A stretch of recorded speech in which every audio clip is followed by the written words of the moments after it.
Ooh.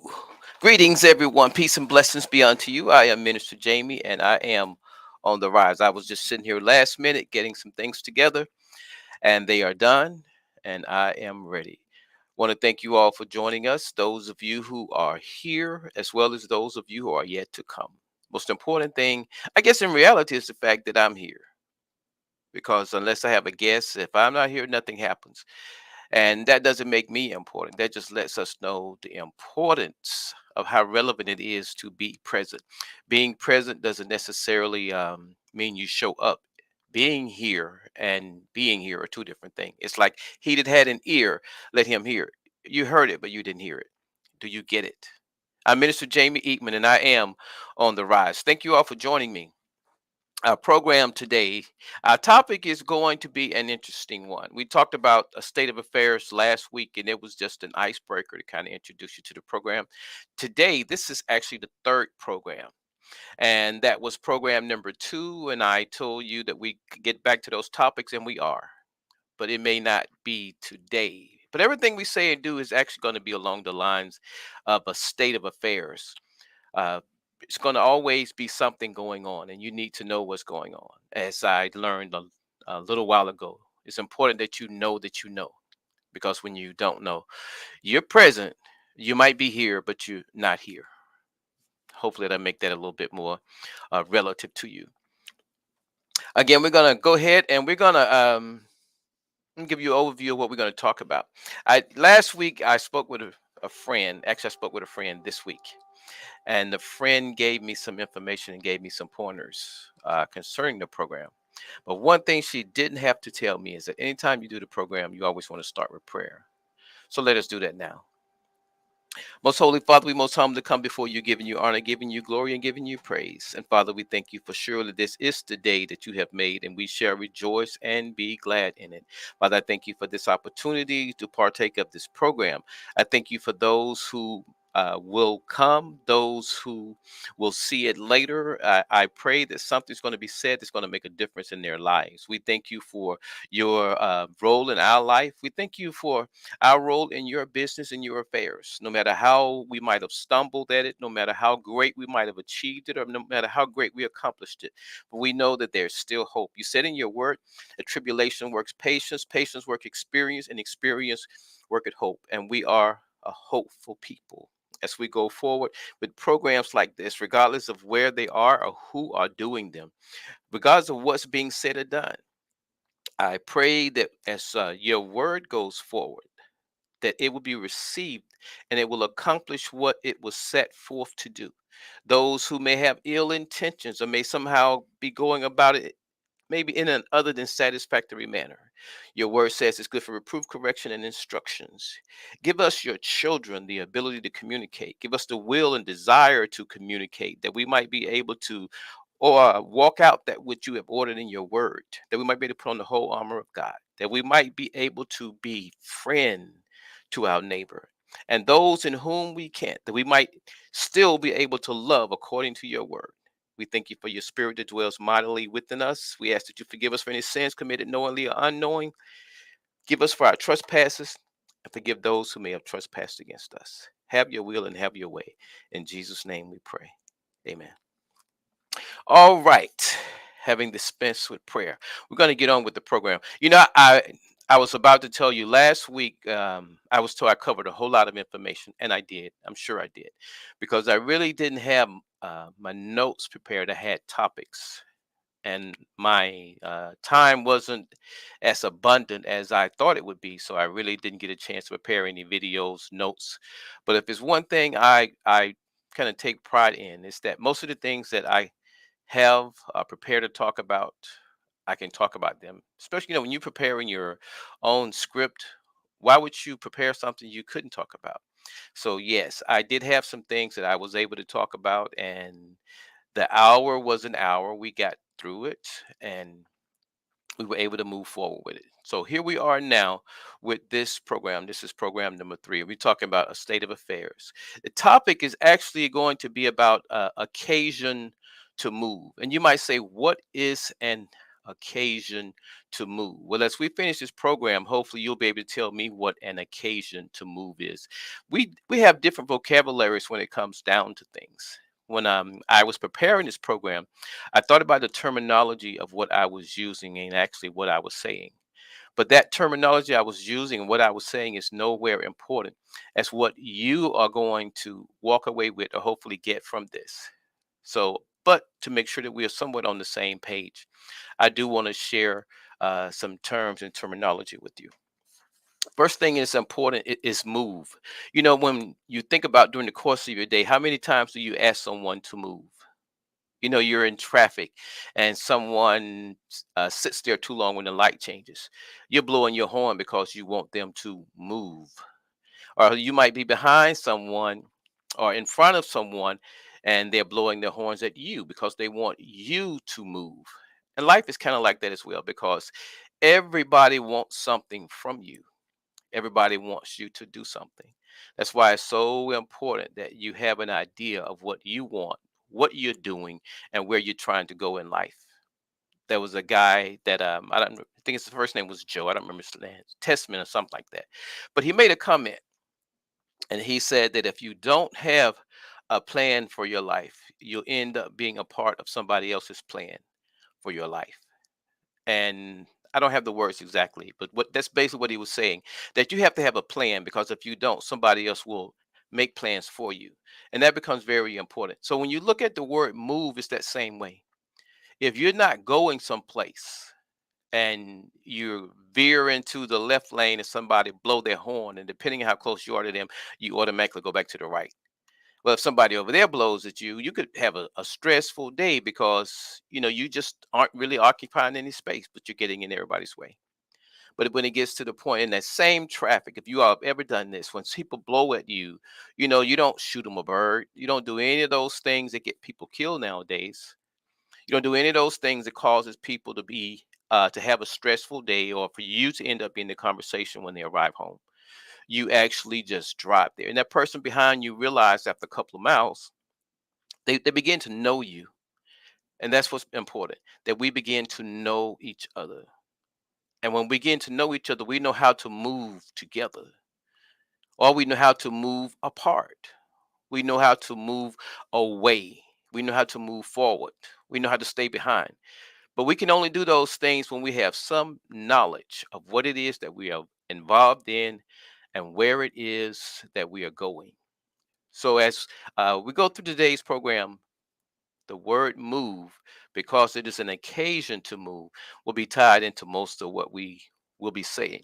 Another word is movement. When in order for something to move, it has to perform a movement.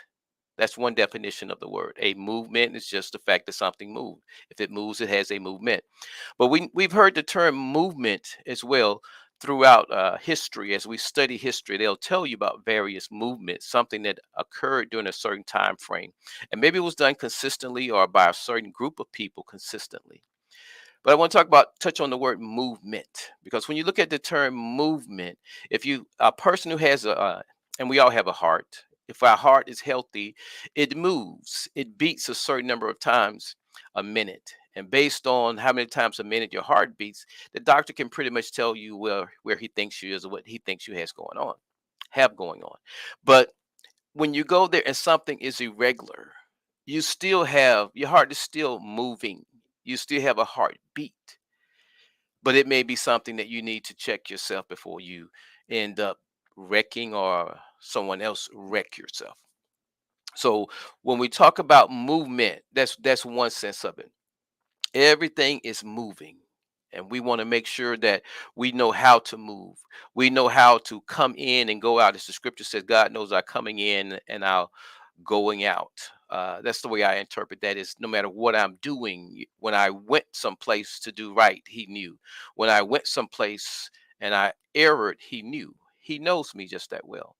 But we want to know in life the people around us. The more knowledgeable we become, I should say the most peaceful, but that's not necessarily true because there's knowledge that's gained as it pertains to God, and there's knowledge that's gained as it pertains to education in the world.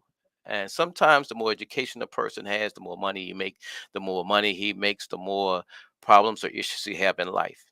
That's not necessarily always true because some people are at peace and money follows them.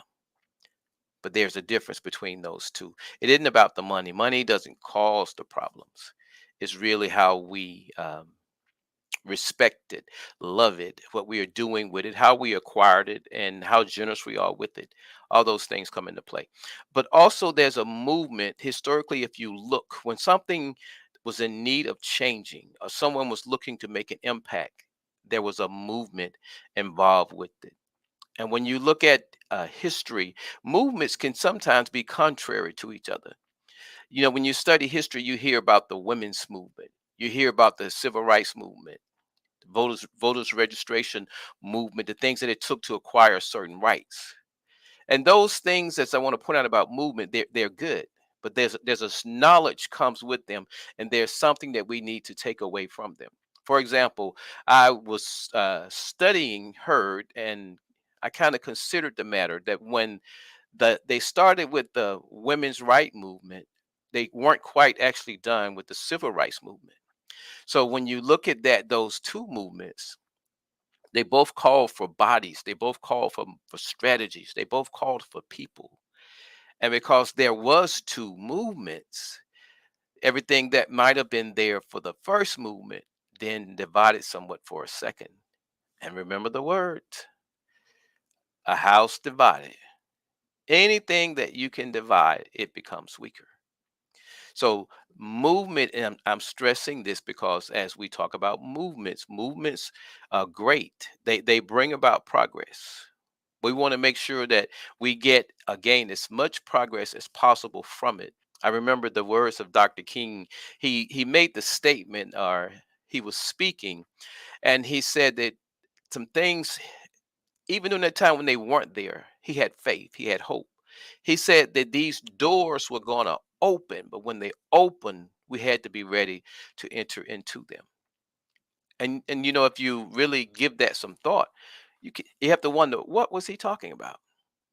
Because obviously we had some brains, because when it came time to challenge the school system, we had some people smart enough that were able to go in there, and they couldn't get put out because of the academic aspect. It was only race. So we had some things there.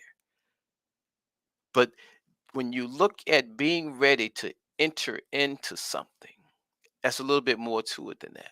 I think is a place in the Bible where I think it was Jacob. He told all his sons not to all to enter in through the same gate, if I have it correct.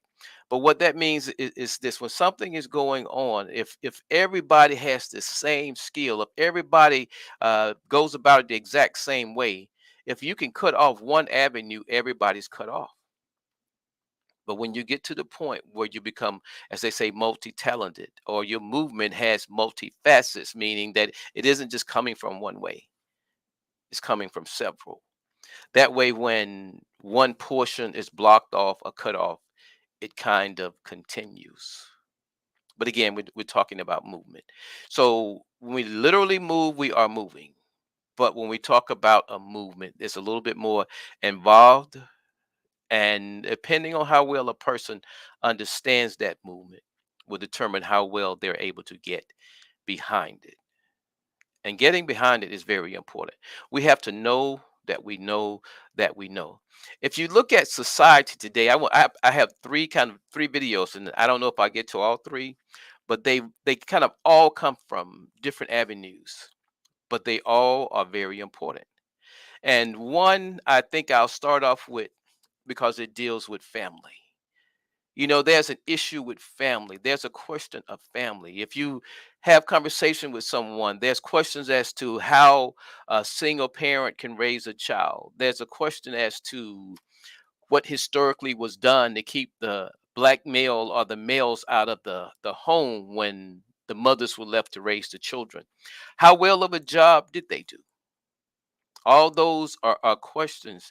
And I look at those as being what I call real battle issues. And let me tell you what a real battle issue is. When the movement was going on, and there were people that were going on the forefront, and they were being attacked, and all these things that were being done with the dogs and all that. And I'm sharing this with y'all because it's really like life.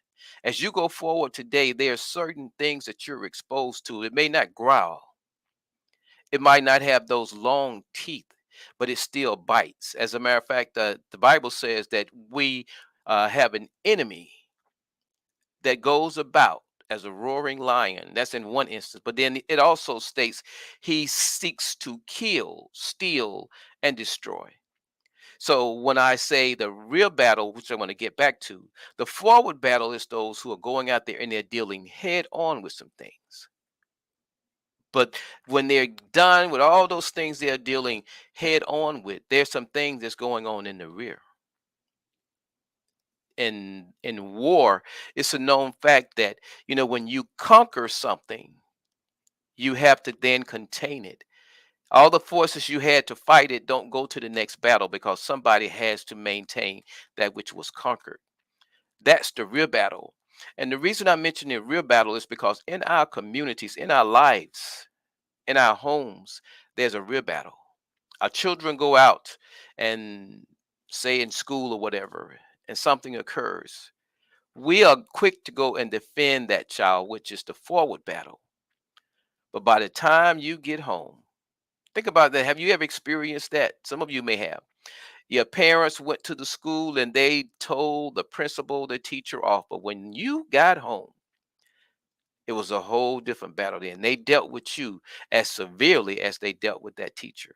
That's two battles, the forward battle and the rear battle. And these videos I want to use them to kind of bring out these battles because my concern is both. I have a dual concern when it comes to the battle because my thought is most people don't understand the real battle. And when we start demanding and asking for things, if we're not prepared in the rear to take advantage of them or to benefit from them, that's like someone leaving you the keys to the car, but you can't drive. There's some things that we have to be aware of so that we can take advantage of everything that's made available to us. So that's the movement. And the other word I want to address is occasion.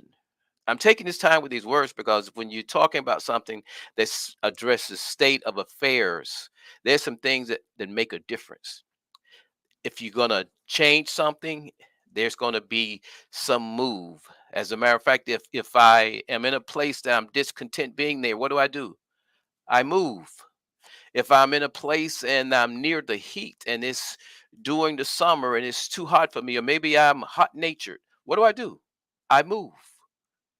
There's some things that we have to realize that pertain to our discomfort, or our unwillingness, our dissatisfaction that causes us to move. And in addition, or the opposite of that, is some things that we desire. If we want to be more successful, if we want more out of life, sometimes we have to move. Does that mean a physical change of address or location? No, it doesn't. Oh, I didn't tell y'all, did it? When I started the program, I usually do my introduction. I say, I'm Minister Jamie Eatman, and I am on the rise. And that on the rise is a ongoing move. I didn't say I have risen, on the rise, ongoing, like rising. And the more I learn, the more I'm able to rise. The more I go through things, the better I'm able to maneuver. And the more comfortable I become at maneuvering, then the more comfortable confidence I have at the task of maneuvering, be it driving or whatever in life. I said all that to say this: the Bible tells us tribulations work patience, patience work experience, experience work hope, and hope make it not ashamed. So when we have hope and we encounter things in life, we can better get through them. It's not because someone says, I got hope. I didn't start with I have hope. I gave you from tribulation all the way up. And we were all somewhere in between there. We're going through something, been through something. We're speaking to someone's life while they're in something because maybe we've been there, or we're asking someone something to help us get through something. And we can do that because we're at different places and different stages in life. And that's what it's about, being on the rise. Because as you are educated, motivated, and inspired, you're in a position to educate, motivate, and inspire others. And that becomes very important. And the better you are at doing that, the more those individuals will be able to rise. And the better you are at receiving from others, the more you'll be able to rise. And it's all about rising. We're giving back. We're blessing. I'll bless those that bless thee. Somebody blessed me with something, and I'm gonna bless somebody else with it. And who knows who comes behind them that are gonna be blessed. And it's just an ongoing process. And God is the chief blesser. So as He blesses, to whom much is given, much is required. The person who has much, hopefully He's doing more blessing. But it doesn't stop. It just keeps going. It's an ongoing process. And when we can bless in that manner, God is glorified in all that we will be able, all that we will say and do. And that becomes very important, because God should be getting the glory out of our lives. As I mentioned, that was the three words we just discussed: move, movement, and occasion. Having done this program, we do Rise to Prosperity on Wednesdays. And there's a couple little phrases as I go, learning to string them together. One is an occasion to rise.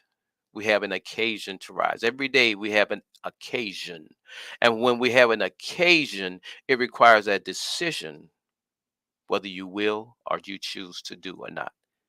And that word move is like rise. When you're in a place, even water, when it doesn't move, it becomes stagnant.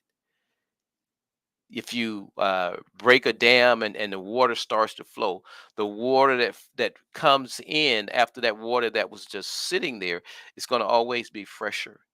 Water that continually moves is always fresher. And when something is moving, as it says, a rolling stone gathers no moss. Movement becomes very important, no matter how you look at it, be it mental, spiritual, or otherwise. It's very important that we understand that. Jesus was speaking to Nicodemus, and he was telling Nicodemus concerning being born again. He used this example. He said that when a man is in the flesh, he's born of a woman. He's a man and he goes through life. But when a man is born of the spirit, he's like the wind. And the wind, it goes where it lists it. In other words, it's about movement. When you move by the spirit, you're not as contained as you are by the flesh.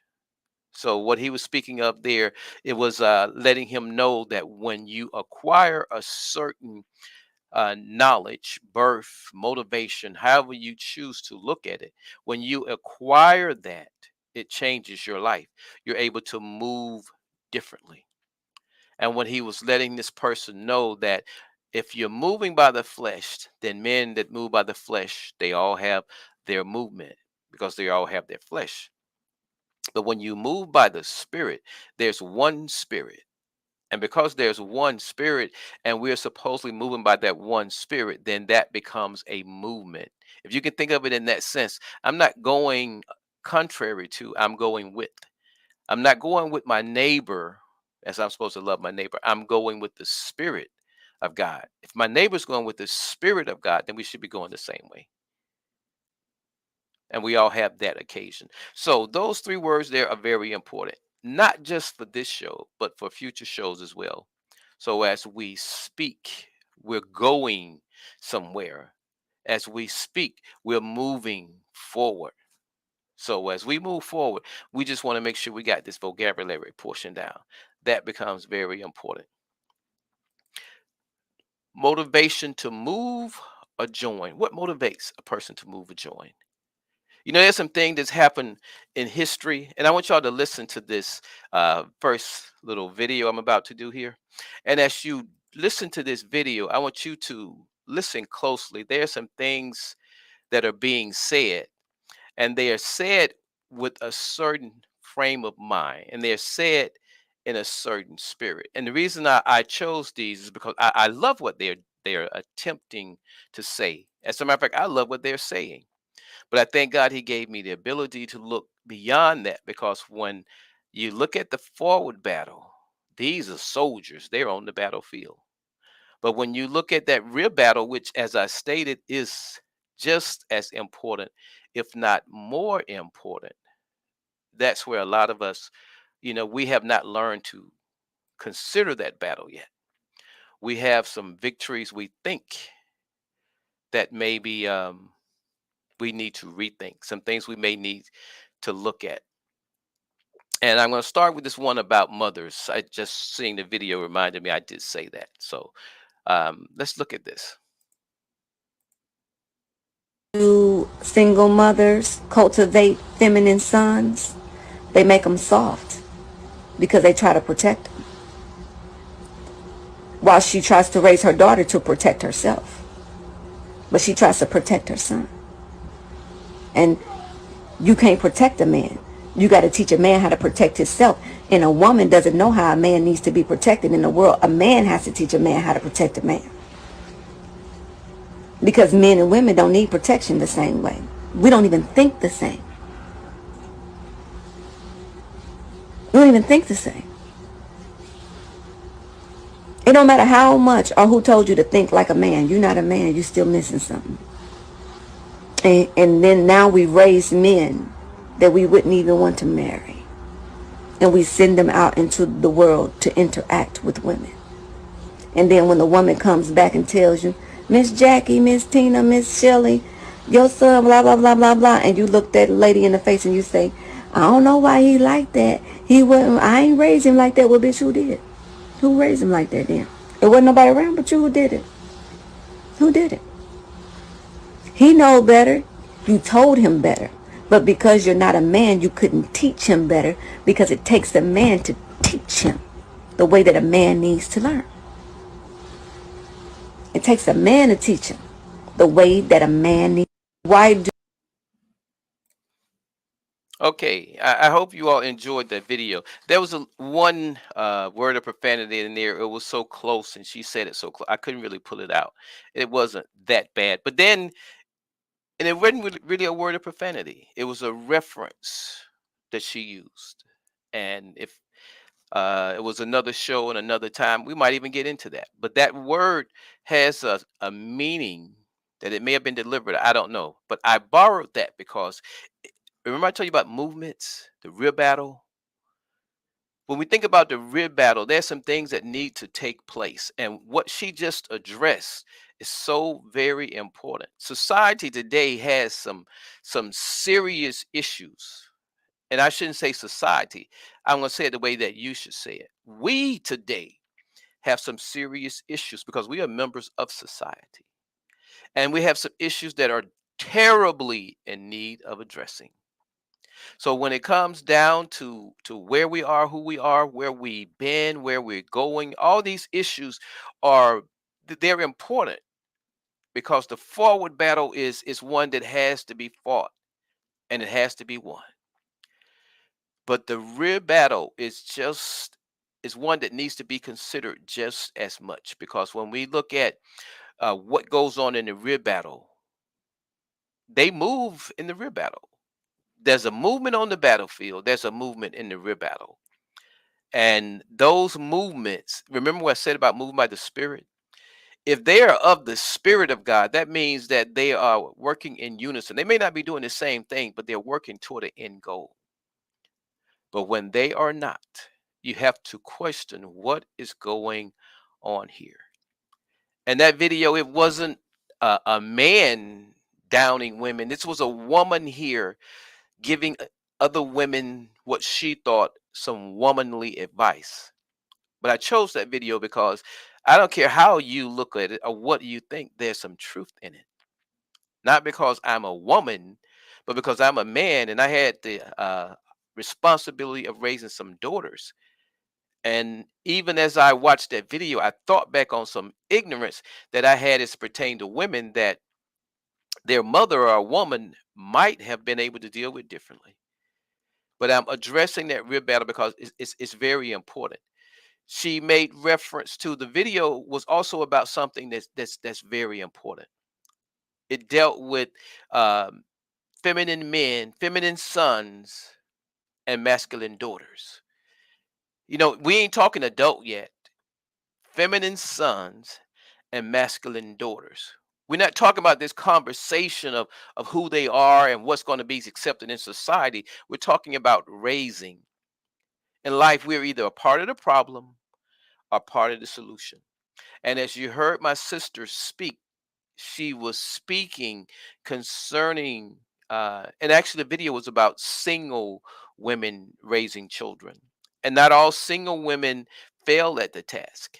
And you can't really say that any of them fail because the Bible says all things work together for the good of those who love the Lord and are called according to his will and his purpose. If you're doing your best and God is in it, I don't care what it looks like. If God had a hand in it, you haven't seen the end of it. So just keep the faith and keep going. But if you have not done that which is required of you, or which you know that the word asks of you or demand of you, then we become a part of the problem. You may go through 18 years of trouble or whatever, but that would make you a part of the solution because you went through those 18 years of trouble. There are a lot of children who, when they tell their stories, when they become successful, they came from foster homes and so forth. And there's nothing wrong with that because there comes times when children are taken away. Sometimes it's for their life, it's to save their lives. Sometimes it's to um,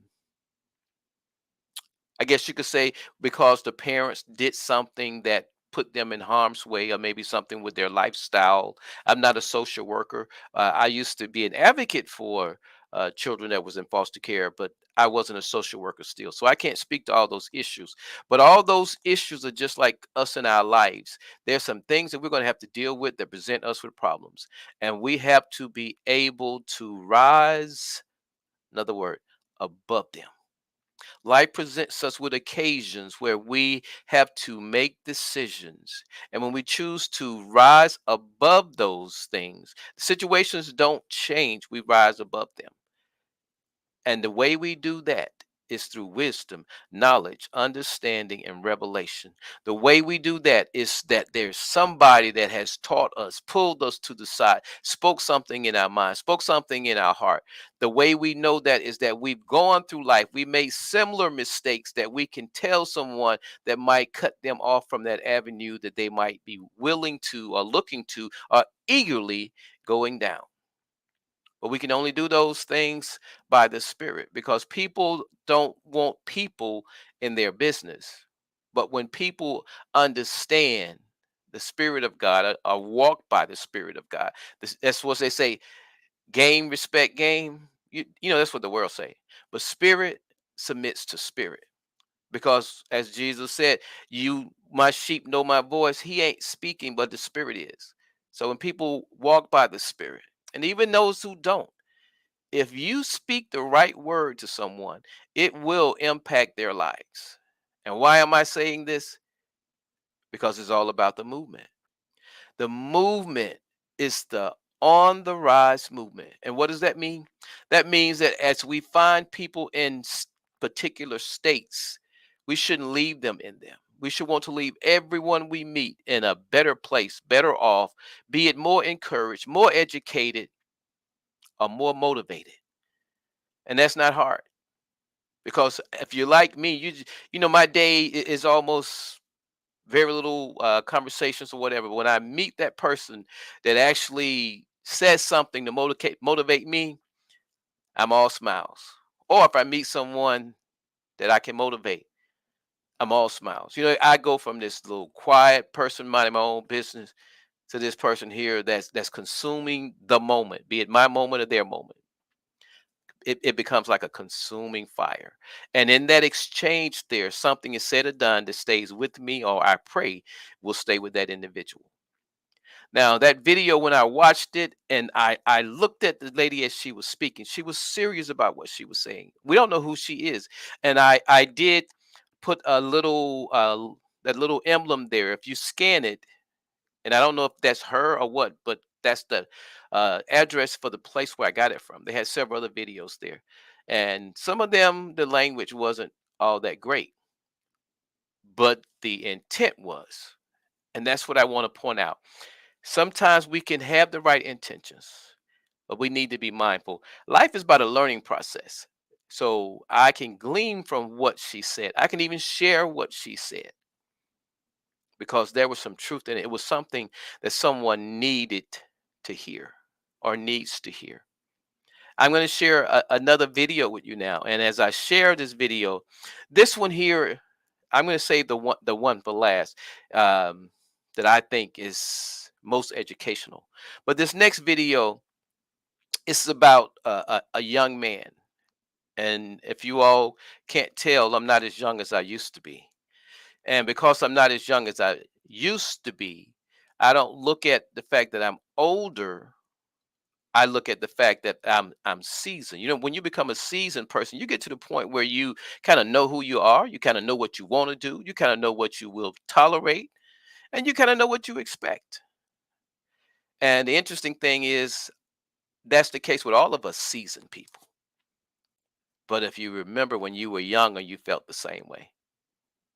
So that youth thing, that experience thing, that wisdom thing, that zeal versus the knowledge, there are a whole lot of variables that come into play.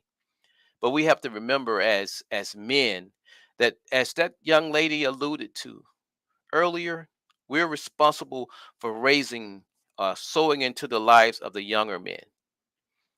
And as parents, we're responsible for sowing into the lives of our children. And I agree 100% with what she said. A woman cannot teach a child to be a man. That's really what she was saying, think like a man. And she made reference to that book. You cannot teach a male child to be a man. And her video, her segment was actually about raising feminine sons and masculine daughters, the opposite or contrary to what it should be. You can go back and watch that, or even just grab that, scan the little emblem there, and go and watch some of the other videos. They are not really language that I condone in some cases, but I do believe that the intent is good and there is something to be gleaned from it. So, at your leisure, if you choose to do so, please do. Now, this second video, as I stated, let me take her out of the picture here. And we're going to get this next video. So as we watch this next video, it's a different subject matter altogether. But listen to the tone. Listen to what's being said, how it's being said, and tell me your thought. Or you don't have to share your thought, but just really become aware of your thought. It should be thought provoking when you listen to this. What you gonna do? Rappers not afraid of you. Walk, it's time to wake up, it's that hour to break chains and relearn the real truth. Actual, factual, backed up with real proof. Our history, his story. He slaughtered the indigenous people for his glory. So how's the oppressor gonna tell the oppressed how to speak about oppression? Speak to the Western. My skin is a weapon to white eyes. The black man exposing these white lies.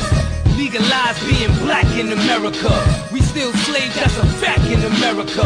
The black man take a knee, they all right. The black man take a bullet, they all quiet. Poison in the water, poison in the food. Put poison in your mind through that food. Black people, the war is on and you're the prey. No time to pray, bang, I'm gon' spray. Black people, the war is on and you're the prey. No time to pray, bang, I'm gon' spray. What we gon' do? Fight back. What we gon' do? Fight back. What we gon' do? Fight back. When they hit, we strike back. What we gon' do? Fight back. What we gon' do? Fight back. When they hit, we strike back. When they hit, we strike back. If you listen to the lyrics, and I'm a lyric person because if it wasn't for lyric, I wouldn't listen to much of anything. But as I was listening to it, if you notice, there was a couple of spaces where you saw the little red eagle. That was some profanity that I did get a chance to catch before it got out. But the whole intent behind what's being said here is sort of a revolutionary mindset. It's about fighting back, fighting back. Fight. What we're gonna do? Fight back. What we're gonna do? Fight back. And that's interesting because when you look at a movement, it calls for a certain mindset. And that group that was standing there, you can, sometimes when people do a video, they have people come around and they have a certain thing to act out. As a matter of fact, it's like television. When you are watching your actors, the people that we put so much trust in, many of them are just there. They're acting out. They're being paid for the role that they're in. But unfortunately, those type roles actually stick with us. They embed a thought in our mindset. But as you listen to that video, and I would encourage you all to go back and listen to it. Once you get to that particular site, you can find both of those. But there was something that the young man said that made a lot of sense, that how we were being taught things, and we were being taught that by the big screen. He was referring to the television, how it messes up our mind and the things that it's planting in our mind. But at the same time, remember I told you about the forward battle? I would probably give that maybe an 8 or a 9 on the forward battle. But on the rear battle, that would probably be 4 or a 5. It's on the exact opposite side. But this is where the rear battle becomes so important, and you have to understand the roles. People that are in the forward battle, they become a little desensitized to what is going on in the rear, and the people in the rear needs to become more sensitized to what's going on in the rear than they are with what is going on at the forward ranks. Because once you lose that emphasis on the rear, you have to be very careful.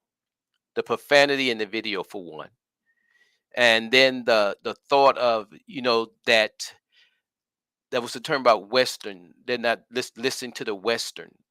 S- Smith and Weston was what is. I guess I got it right. But anyway, it was referencing the when he raised his hand as though he was firing a weapon. And the statement that I kind of took out, it was to imply violence. One of the biggest things that people don't seem to get is that violence beget violence. So when we have these type things going on, that's the forward battle. And I gave them an 8 or 9. That was good. What they were saying there is enough to stir up the thoughts. It's enough to cause somebody to want to move. As it says, to motivate someone to move or join a movement, because they were putting out knowledge. And the things that they were saying, it pertained to some things that have occurred in the past. And if, there's a saying, if a person don't remember their past, they are apt to repeat it. But at the same time, if you think about the God we serve, it tells us that he rewards the righteous. He rewards us for a certain pursuit of him. So we want to make sure that we deal with both. We want to deal with those who may have imposed injustice, but at the same time, we don't want to, as Dr. King said, we don't want to subvert justice. Why go from being the person that was treated unjustly to becoming the person that is unjust? There's no justice in that. So when we look at videos like that, we want to keep in mind the forward battle. Those guys there, if you put that on and everybody there and they getting ready to go do this march, or as a matter of fact, if they're going to do this riot, remember I told you about a movement. It's the spirit of the movement. So when you get a song like that, it can be used for good and it can be used for evil. It can use to inspire hope. It can be used to bring injustice. And if you look at the society we live in today, men aren't as cautious as they used to be. If you think around the time of COVID, there was a demonstration that was, I think they actually did it in one location, but there was supposed to have been more. They were going to drive out, call out the armed forces and the tanks, and they were going to travel or convoy from one area to another. That's a show of power. That's a show of force. Type stuff you'd never expect to see here in unless you're out in the field. Army does it all the time, but that's in a training session. I use the term train the way you fight. What were they trying to say? What were they trying to communicate? Maybe it was just all about instilling fear. We need to be aware of the battle, the things that we're up against. The Bible tells us we wrestle not against flesh and blood. I use the term war because in my mind it's warfare. When a person comes to me, I look at the fact that they may be standing there, an innocent party, but there's a war going on and they may not even know who they are. What does the Bible say? Don't kill the messenger. You don't know how many times you have stood or been the messenger unknowingly or unaware.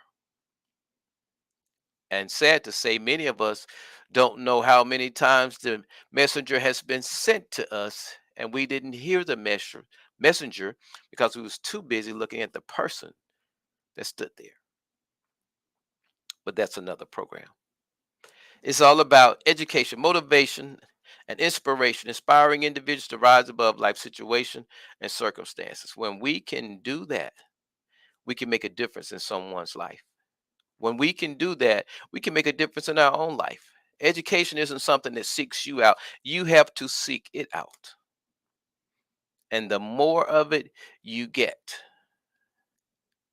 don't want to be rich and wealthy.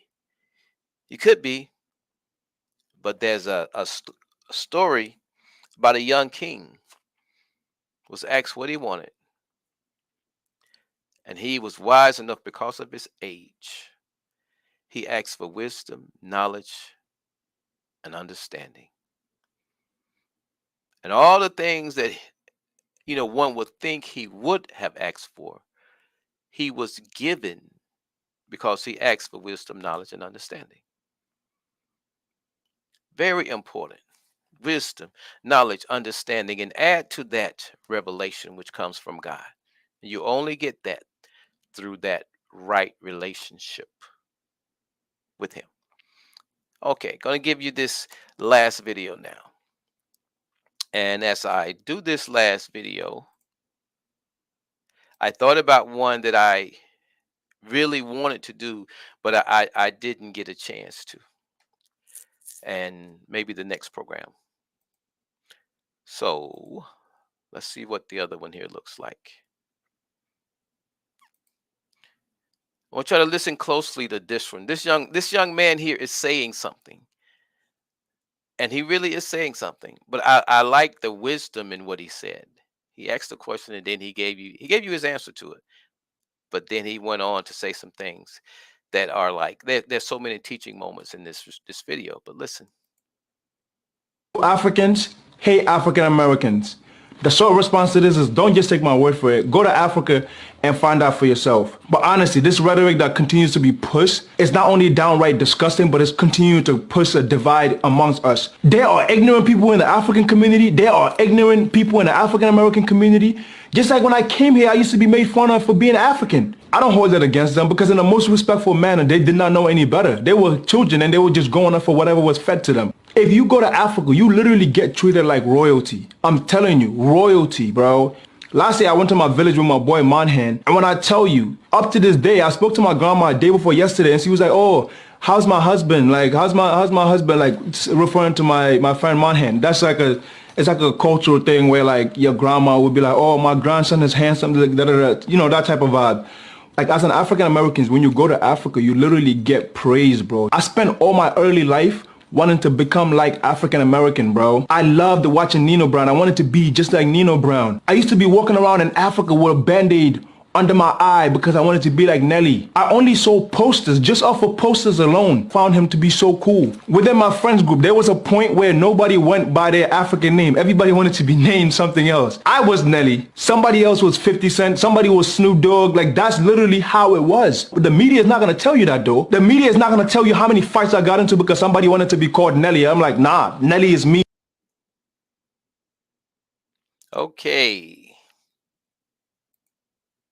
Okay, so that video there really says a lot. And it has layers to it. But let's deal with what he actually said first. He brought up an issue that's very important concerning Africa and African American, African and African American. So, and he posed the question about, maybe as though it's been said about how one hates the other or whatever. But then he came and see, what validates his voice is that he is African, and he came here and he went through what he went through. But the young man said something that is so important. He said that there are ignorant people in Africa, and there are ignorant people in ignorant African Americans. And what makes that important is, before we can actually improve a situation, we have to first be able to understand it. And if you can't call it what it is, how can you change it? If you don't know what it is, how can you address it? So as he spoke, he said some important things, but maybe he didn't wasn't aware. But there's some, I said there's some layers of things, teaching moments there. Think about the concept of what he said, how as a young man he wanted to be this person, and his other friends wanted to be this person. And he could say that because here he was, supposedly in Africa, and he's pointing out how even in Africa he wanted to be somebody in America. But that's a double-edged sword, because just as he wanted to be those people in Africa, which was a distortion of his reality, and the fact that he couldn't even be African for trying to be American. Bring that home. Bring it home and unpack that. Today, we have youth who can't be, don't know how to be anything other than what they see or desire to see on a television. Somebody that's being shown to you, somebody that's being promoted a certain way to you, and it's beginning to impact our real battle. It's impacting our real battle.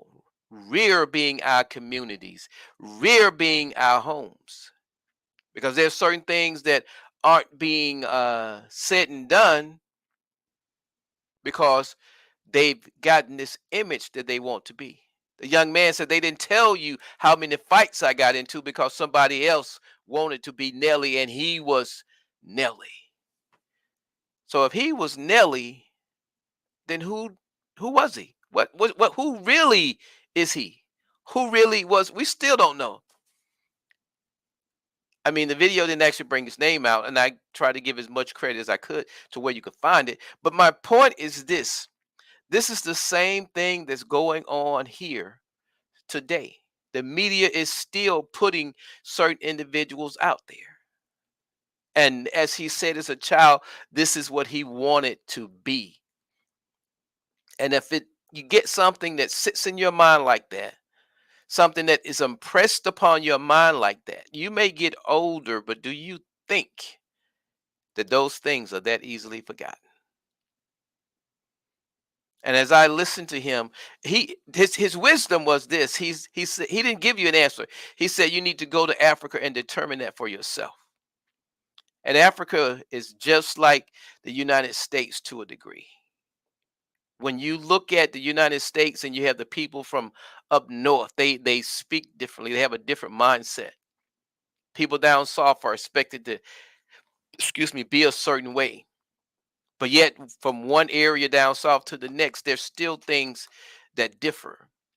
So his answer was really a wise one. And I think it was quite well stated what he said.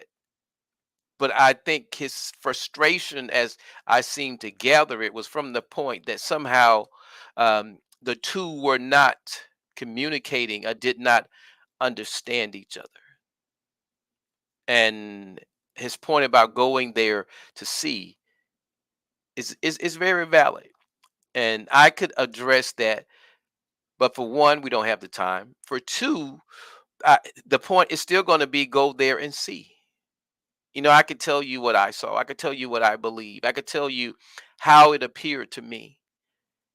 But still, the bottom line is going to be your experience. What it is, what is it that you experience there?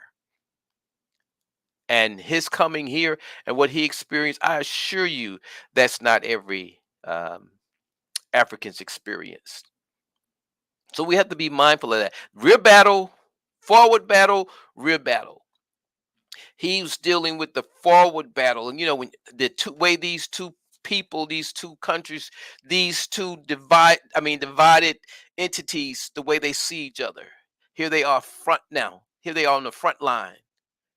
But there's still some things that need to be addressed on the rear battle.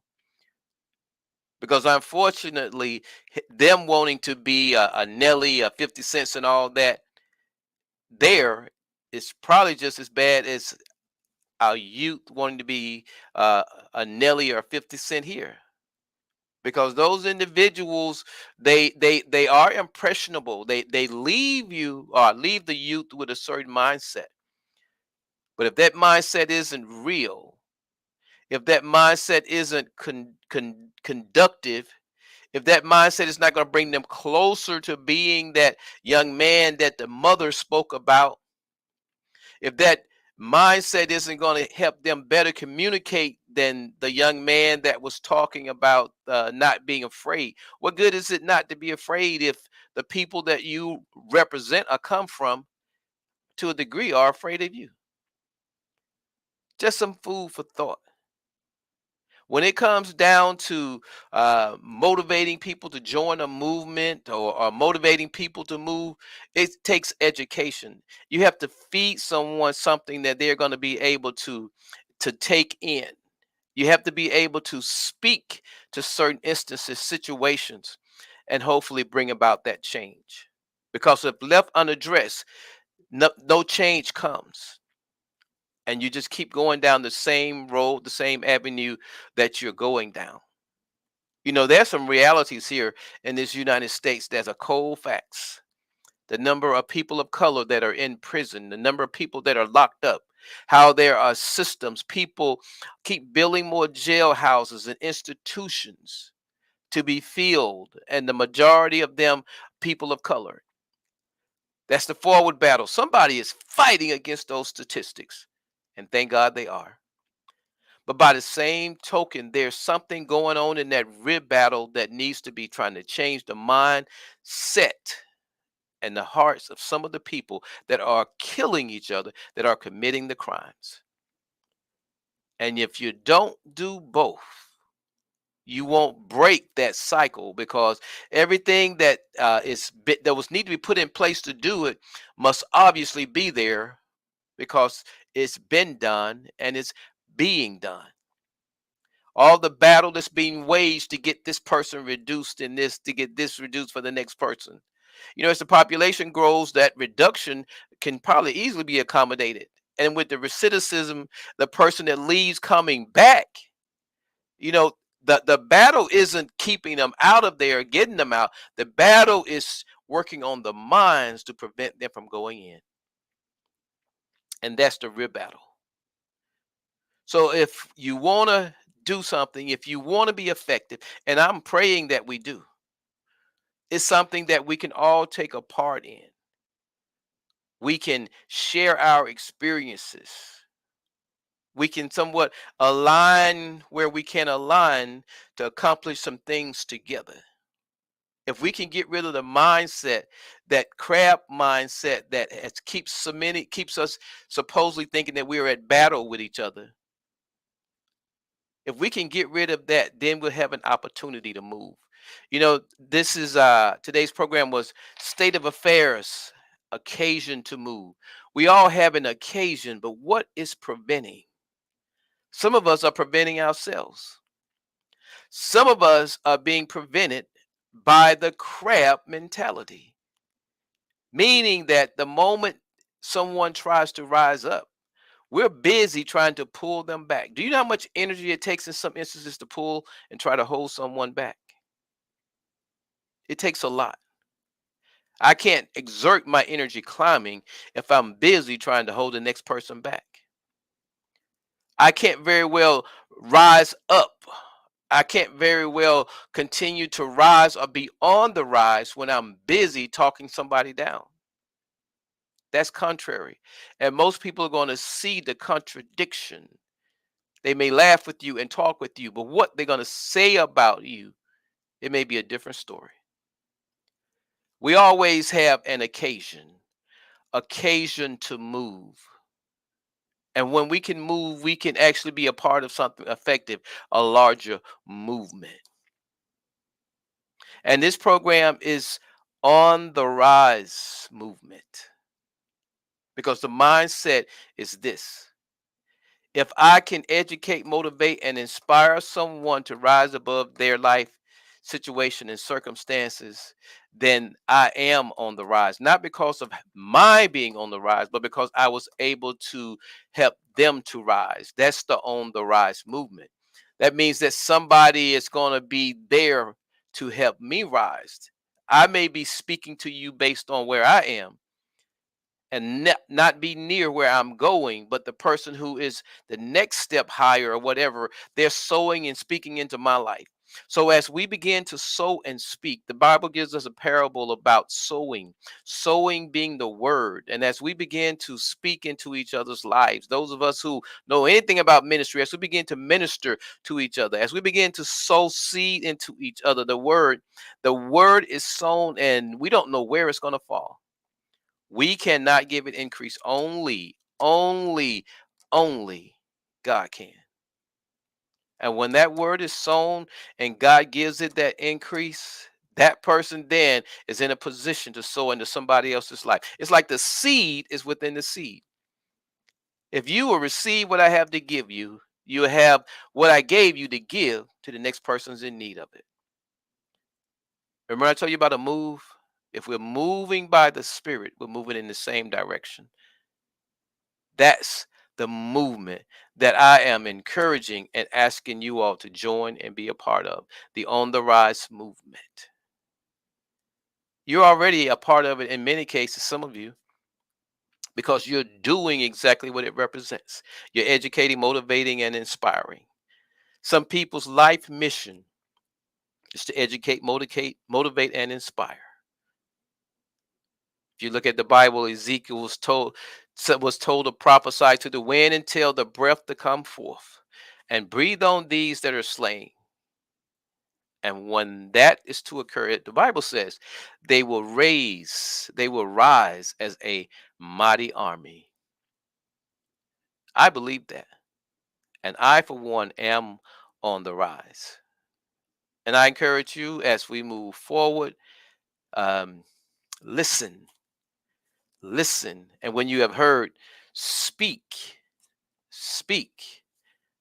But in all your listening and all your speaking, make sure you understand, because that understanding makes all the difference. I am Minister Jamie Eatman, and I am on the rise. And I thank you all for joining me. I pray you will join me next Friday, and we are going to come back and we're going to do a little bit more of this. And as we move forward, whoever God send, whoever the guests will be, that's the whole intent behind the program. It will come. They will come. But the saying goes, even in the world, I think Dr. King said these words. He said, if you build it, whether you build your house on a hill, the world will beat a path to your door. Now, I may not have y'all beating any paths to my door, but you're invited. And I would just like to say peace and blessings. Thank you all for joining me. And I look forward to our next time together.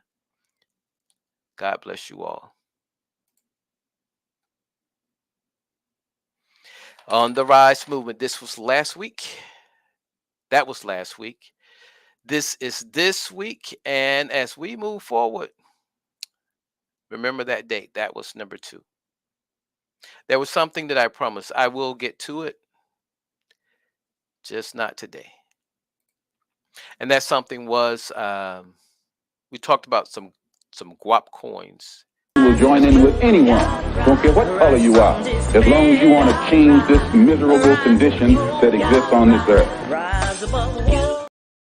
You will join in with anyone, don't care what color you are, as long as you want to change this miserable condition that exists on this earth. And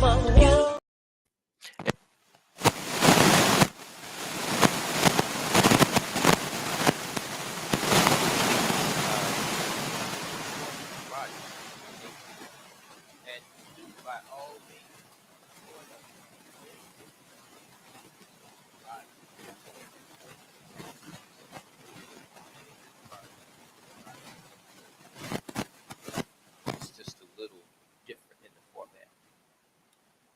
have not seen it, check it out for yourself. Like the young man said,